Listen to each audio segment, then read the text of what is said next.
This bottom view, I mean, again, I even though we had these models growing up, to really see them in this way in full high def and all the details, you never really think how much rectangular bulk sticks out, and in fact it does kind of look like it's all just for the legs. That's what it all kind of looks like, just the added bulk to give the space for the landing gears.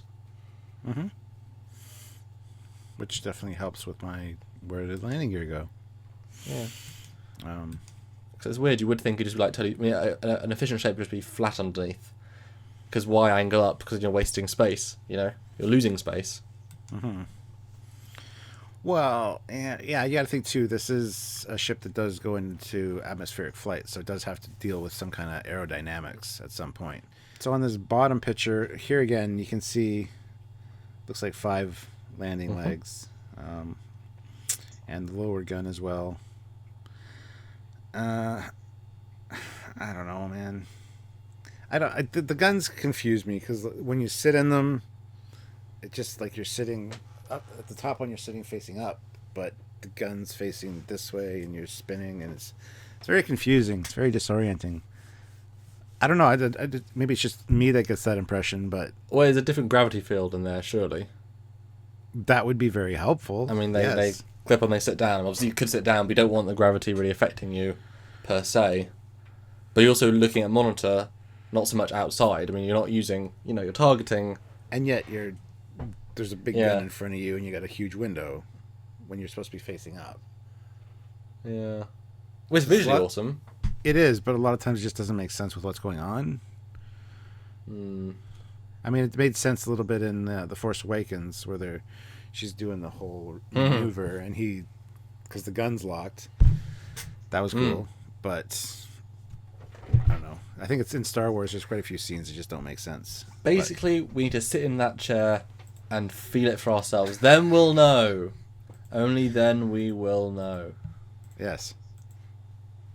Next picture is a great bottom view, and it really highlights the amount of greeblies and nurnies in this side. I mean, it's just chock-a-block with shapes. Just stuff. Yeah, there is a lot of stuff going on the side for sure. Which adds realism to it again. Like different parts on large ships and things, but like what your mom said, if something gets hit from the outside and it's important, it's not anymore.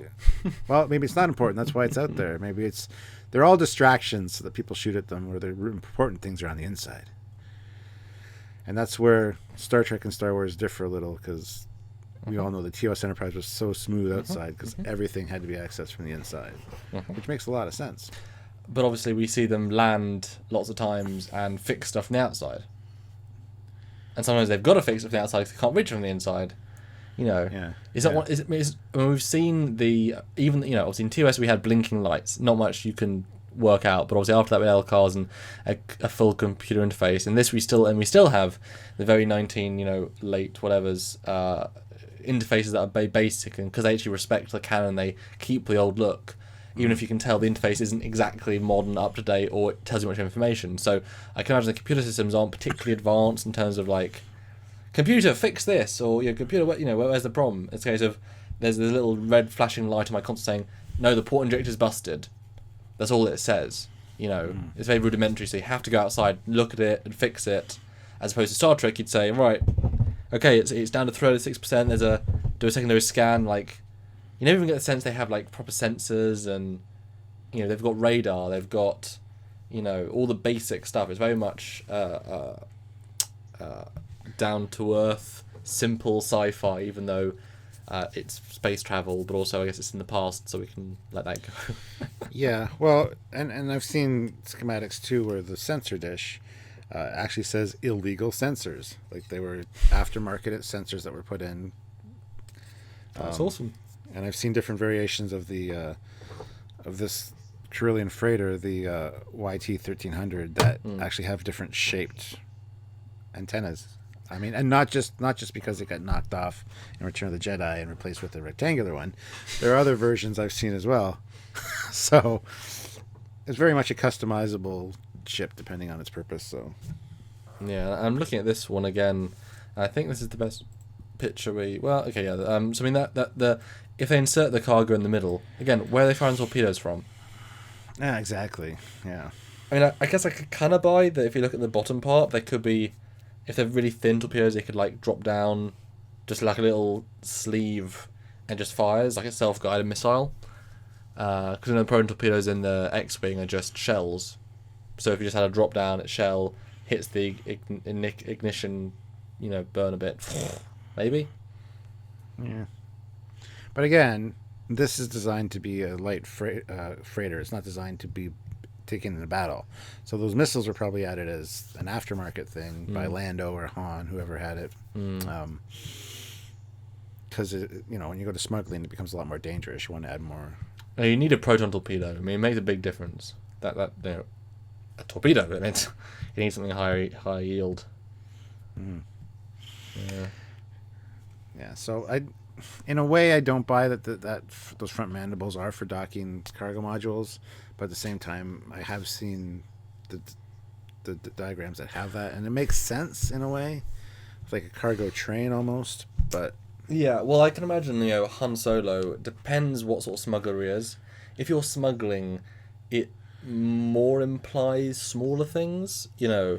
Like if you can smuggle the one diamond that's worth a lot, rather than like Mal from Firefly, rather than smuggling 10,000 cows, or 100 cows. I mean, would he decide there and then? Okay, we're going to change this front docking bit, make a torpedo launcher, add some extra tech there, add some more smuggling compartments, turn this into that, because we're not going to do big cargo runs. We're going to do people, small technology, the small stuff, and have this extra functionality.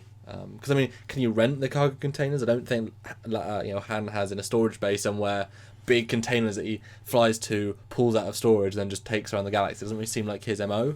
But I mean, what do you think? I mean, well, we know that he's more attuned to smuggling people, since the hidden compartments and stuff. And he even said, didn't think I'd ever be smuggling myself in them. But he also smuggles spice and drugs, I guess.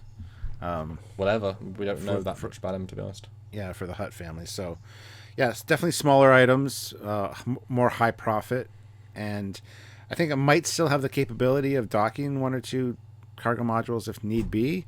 I mean, you never know what somebody's going to pay you to smuggle. But smuggling implies nobody being able to see it, so having a big module attached to the front of your ship, I'm just flying by. Well, yeah, but it's it's smuggling cocaine in salt bins, one bin out of 50. It's that sort of needle and haystack approach. But what do you think about my idea though? You might have converted it away from the bigger stuff and let it be a functional space with a gun. Yeah, I think it was probably done before Han even got it. Yeah. Because what did Lando do? I mean, Lando wasn't. Lando's always been kind of. He's moved from shady deal to shady deal as well, trying to kind of be legitimate. But yeah, I don't see him as a big cargo hauler, really. No. Not in the same way. But so this next picture is back to that top view, but we're going to look at some close-up things now to try and see the amazing detail that Battlefront guys did do. And again, for a video game model, but Battlefront, boy, they did some good models. And if you play the games, either one, and especially the second one, beautiful, amazing graphics, and full with all the effects. It's like, it's beautiful. So the next picture is the cockpit, obviously a very famous bit, very asymmetrical. It's great because this bit that sticks out and leads to the cockpit is just the walkway. You can exactly sense how big that is. It's a single run. And the next picture is the reverse view. Yeah, I mean, one of my favorite bits of the ship. Yeah, mine too. I do love the cockpit. I actually like the fact that the rear chairs, if you look at the top of them, have like Falcon's heads. They look like Falcon's heads. I guess cut to this next picture because there is a internal shot. I thought that's worth doing. There you go. But they aren't turned sideways. You can see when they're sideways, they kind of have a shape like a Falcon's head, and they have like a little eye as well, which I always thought was a nice touch. I always noticed that as a kid. I've never really looked at his cockpit properly because you always see it in the movies out of focus. It's actually kind of a cheap looking cockpit. I like it. I mean, it's really cool. No, I love it too because I think it's because of the coloured lights and the way they reflect. But it's actually super simple. I mean, I don't know which, but I think it's a press photo from The Last Jedi. I just tried to find a really clear picture. It might be a fan version, I guess, but very simple bottom bit, simple chairs, switches, there's no displays. You know what I mean? It's actually very, very simple, and this feels more cheap sci-fi, just done colourful and full. Yeah. And see, this too, I was wondering about those guns before. You mentioned that there's a crew of a pilot, navigator, and 2 gunners. In the Battle of Endor, when this thing's flying around and it's actually manned, there are 2 guys, one in each of those chairs. So are those the gunners, or do they have other gunners as well sitting in the chairs? And these gunners are controlling like the missiles and maybe some smaller guns that maybe... Like, I'd like to know exactly the functionality of everything. Because we had in Star Wars, we did see the one gun pop down and turn. That was more like an anti-personnel gun. I don't think that would be very effective against a ship. Yeah. So I would just like to know what these side stations are for and how useful they are. Yeah, I mean, when it's also designed to be operated by one person, then you want all that functionality in the front console. So I'm assuming it's people that at a moment's notice you can say, quick, hurry and repair this. Reserve crew, they can monitor the flashy blinky lights around them to see if there's any damage, reroute power, stuff that doesn't need to be the direct attention of the pilot or the main gunner. That's maybe doing targeting, maybe they help to target further away than the small guns do. Maybe those guns don't have access to main sensors, it's just limited short range, and then the secondary gunner uses long range and says, right, here's a target you want to find, it's over there, and they're like, right, yep, got it, sort of communicating. And next shot is one we already looked at, kind of talked about, and that's the close-up of the center dish. Yeah. Now, do you prefer the round one or the rectangular one that it was replaced with? I didn't notice when the first trailer came out or when the first promo images, but when somebody noticed, pointed it out, I was like, oh yeah, because of Return of the Jedi, that's nice canon. It's a nice nod as opposed to C-3PO losing his hand for literally no reason. I prefer the round one, personally. And I think I do too. I'd love to see the refit dish instead. Oh, great, guys. That would be kind of cool to have a glowing one, yeah. Yeah. That's one of my favorite parts in Return of the Jedi. Not a scratch. I promise, I won't give it a scratch. And then, boom, just rips that off. And it's like, it's going to leave a mark. But it is so sticking out there, though. I know. It's really vulnerable, and some of these back pictures, I was like, "Oh damn! It's actually not held up by a lot of material. This is, yeah, pretty fragile." But the next picture is that Top Gun. I like the fact they've actually included like a glass thing as well. But yeah, I mean the field of it's interesting. Well, if you'll notice on this whole center, well, it does this. Yeah, obviously, but this whole center part does turn, so it's got quite a range of movement. That's interesting. I mean, they are dedicated gun turrets, so obviously you give them the most functional ability possible. Sure. Yeah. Okay. Yeah, I always thought it was a cool thing, and that battle's certainly more enhanced by that, and also the vertigo. The fact that they had to look down. Ships don't often have an up and a down; they have a forward back. When you walk to a ship, it's like forward, along, and suddenly they're doing this. Luke. Like, you don't ever get that sense. Here's one on the bottom. So the whole thing turns, right? Cool. Okay. But yeah. Sweet. And the top one does too. But... Anyway, yeah. So you need something that wouldn't make you sick, like you said, because you're swinging around in that chair pretty quick. Especially in Star Wars, you see them really zipping around. So yeah, you're wondering, is it a 0G environment in that section? I mean, that would make the most sense. You wouldn't spew your lunch. Yeah. It's like Leia says, oh, the gun's not manned. Yeah, because that turkey sandwich is coming right back up. Blah. Give me a sec. She's like, no, we're about to die. Yeah. But speaking of about to die, they have 2 guns, the lower gun as well. Very similar. That's the end of what I have to say about that. Very good gun. And it can destroy a TIE fighter pretty without much effort. Boom, boom, boom, boom, gone. So it's pretty hefty duty. Yeah, I love the back and forth of the 4 cannons. It's really cool. Something visually interesting to look at as well as just being very cool. Yeah. And next up, we got a shot of the mandibles at the front, as they call them. I love how these are different in different iterations of the ship. This one's just got like grills on the front but there are ones that have 3 holes, which we know are lights because we see them in Empire Strikes Back. They turn on the headlights, and yeah, it's just odd that there are different versions of them, and even in the movies, you just see different things in there. Kind of reminds me of the 3 circles in the front of the Constitution class saucer, actually. Yeah.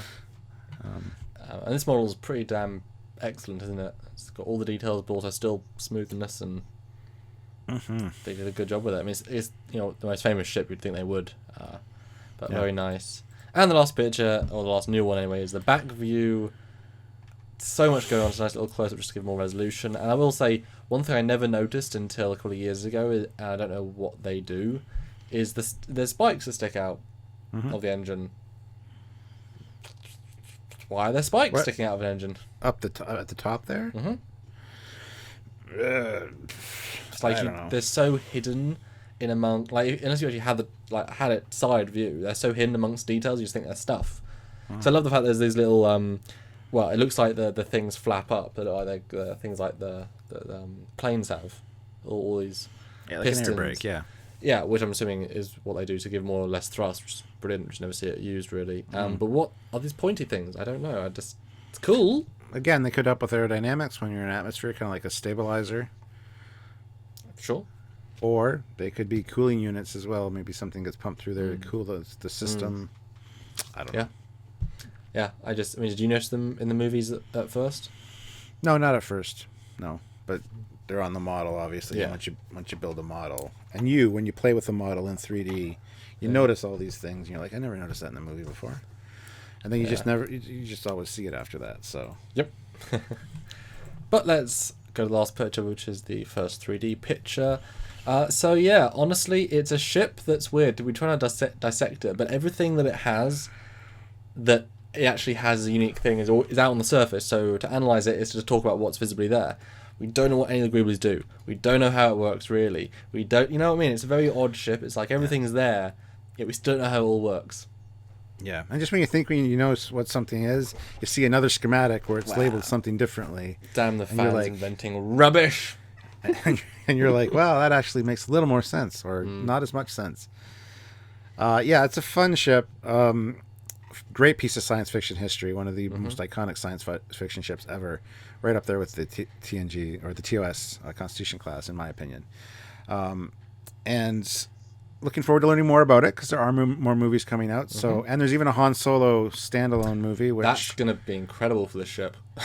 Hopefully, yeah. Maybe it happens before he gets the ship though, or he acquires the ship during the movie. Well, we know Lando's in it, and he would probably have the ship at the time because that'd be kind of fun. It's like it's not his home yet. He walks onto it. We see it because I mean we know they built the same set for the Last Jedi. They're not going to disassemble that, so they've already got the standing set. Yeah. So it'd be great and cheap then just to say, hey, we're going to film half a movie on the Millennium Falcon, and we see press photos of them in their cockpit. So I hope you're right there. I mean, that's the prequel story that no one asked for. But to see the Falcon properly and like give it a home and give it, some nice quiet scenes on different bits and yeah, be great. Really excited about that. Yeah. So yeah, a great ship, and I'm definitely looking forward to doing a full episode on this thing at some point and kind of getting into the meat of the matter and finding out how much conflicting information there it really is, because that's what happens when we do that. Yeah. But and if you guys want to see a full episode on this thing, you can help us out by and actually get that at some point. We have a Patreon page. Link is in the description below. If you donate and we get above a certain target goal, what's our target goal now? 1,000? Still honestly, with how YouTube works and such, with how many shows do I'd love to get to 2,000, and then we could do every show we want. It's that sort of thing, just the time and effort. Basically, the more you can help us out with a month, the better, and then we can start bringing you regular Fleetyards episodes, because Trekyards is our main show, so we focus more on that. Fleetyards, we'd like to do more full episodes on these kind of ships, but we need your help if you guys can help. So monthly subscription, and that would definitely be beneficial. Help us grow the channel to get more cool content and to see more renders and learn all the littlest behind the scenes information that Stuart can dig up, because he will dig up everything. That's right. But yeah, my closing thoughts are: beautiful ship, iconic, top 5 all time, love the asymmetry. I want to walk around it. There you go. And if you want to support us, one-time donations, trekyards.com. give a little bit, press the donate button. Thanks so much, and just share this video and this discussion, and let us know what you think of this ship in the comments below. If you know anything about it, if you were the guy that originally built it, designed it, not designed it, but built it, or have built thousands of miniatures. If you know the secret things, let us know, and join us to the Facebook page, both the Fleetyards and Trekyards, join the conversation, and subscribe to this channel if you want to see more great shots of ships, because that's what we do. That's right. And so until next time, guys, be sure to shoot first, because that's what they do. It's the best way to survive. And may the force be with you. And punch it, Chewie. Yes, and punch it, Canadian. I'm Captain Foley. I'm Connor Kongs. See you guys later.